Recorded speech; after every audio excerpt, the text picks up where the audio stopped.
Do you remember that feeling when you were a kid, that Christmas Eve, right before Christmas hit, Santa Claus was coming? I'll tell you what, today feels like one of those days. Look at this bad boy, a little bit overgrown, but we're gonna work with it. We're gonna be planting my tomatoes today. We got Mrs. Maxwell's big Italian tomato. I have some Domingos, which is one of them is gonna be my single seed challenge. And I also have some, I got a couple Brandywines that my brother gave me, so we're gonna try those out, Tony's Brandy's wines. And then I got also some giant pink Belgium tomatoes. We're gonna be planting the tomato challenge winner today. We're gonna be planting all those tomatoes. So stay tuned. Let's get started with this. Okay, first things first, we have to prep the bed. To be honest with you, I already did this in the last video. If you want to go see that last video, go check it out. We got our hands dirty, our fingernails dirty, if you will, in the DFG. So go check that out.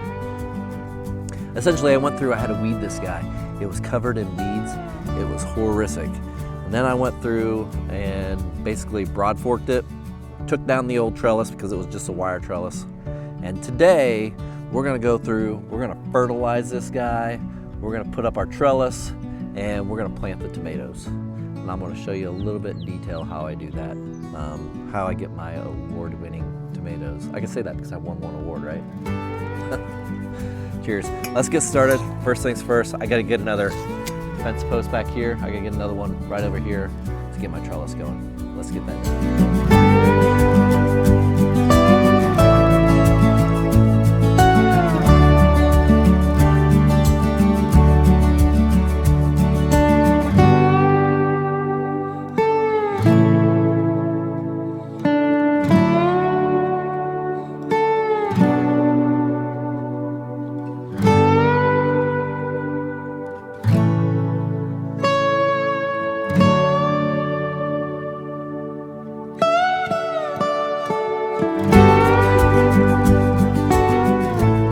Okay guys, let's get our fingernails dirty. And we got that trellis put up.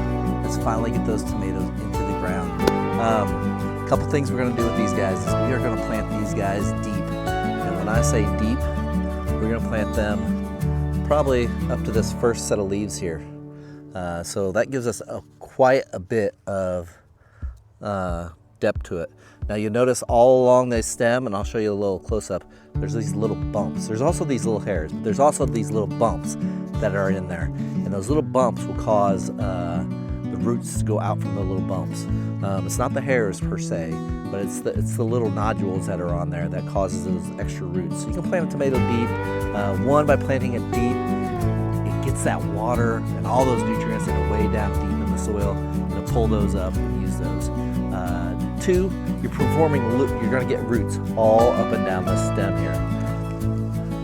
You get roots all up and down the stem, which is gonna be fantastic.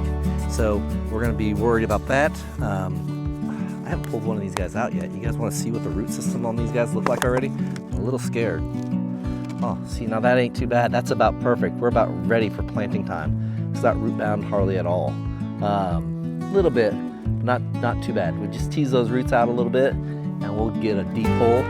Like I said, we'll plant it maybe to about up there. So I don't know if you can see.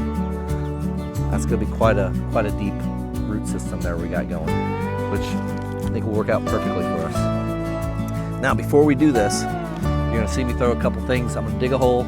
You're gonna see me throw a couple things into the hole. The number one thing I'm throwing in the hole is gonna be my chicken poo. That stuff is a 2-4-3 fertilizer, so it's going to provide us a little bit of nitrogen, but you're going to have all the other nutrients that you're going to need in there. Nutrients for rooting, nutrients for fruiting. That's pretty much what you need. I mean, if it rhymes, so be it. The next thing you're going to see me throw into the hole is going to be a little bit of gypsum. That's also going to help out because it's got calcium in it. So it's going to give us a better fruiting. That's going to try to eliminate a lot of the blossom end rot. Although I'm a sole believer that blossom end rot comes from erratic watering, just as much as it does from the lack of calcium. So we got to make sure we're up to date with our watering and keeping the tabs on that as well. Sometimes you just can't help that if you get a lot of rain, but that just the way it works out. But just be conscious of that. And then the final thing we're gonna put in there is gonna be some worm castings. It's gonna get that microbacteria growing up in there. It's gonna be fantastic stuff to deal with. So we're gonna get these guys in the hole.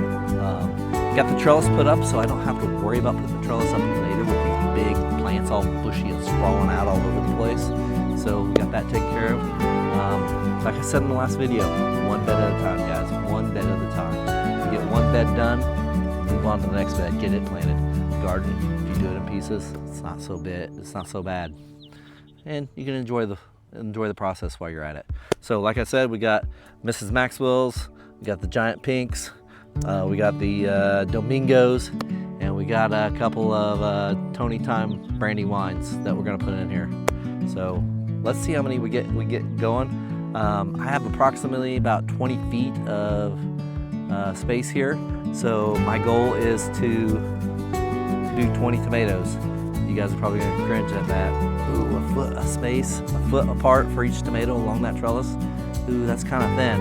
Well, if you look, I'm gonna be growing these things up, and they're gonna be going up the trellis. And I will be growing it to one single stem. There's only gonna be one stem, maybe two if I get a little lazy, 2 stems. So if we keep up on my pruning, we'll have one single stem. We'll be able to get a lot more tomatoes in a smaller area. Yes, it's gonna probably produce less tomato per plant, but I can get more plants per area. So I'm gonna be able to get more plants per this 20-foot bed if I do them a foot apart and do the pruning, than if I would not do it, if I would just do the space without the pruning. So also I'm gonna put some carrots in here as well. So the carrots will get shaded out eventually by the tomatoes a little bit, but the carrots won't mind that one bit. We'll get some good carrots with these guys as well. So let's hop to it.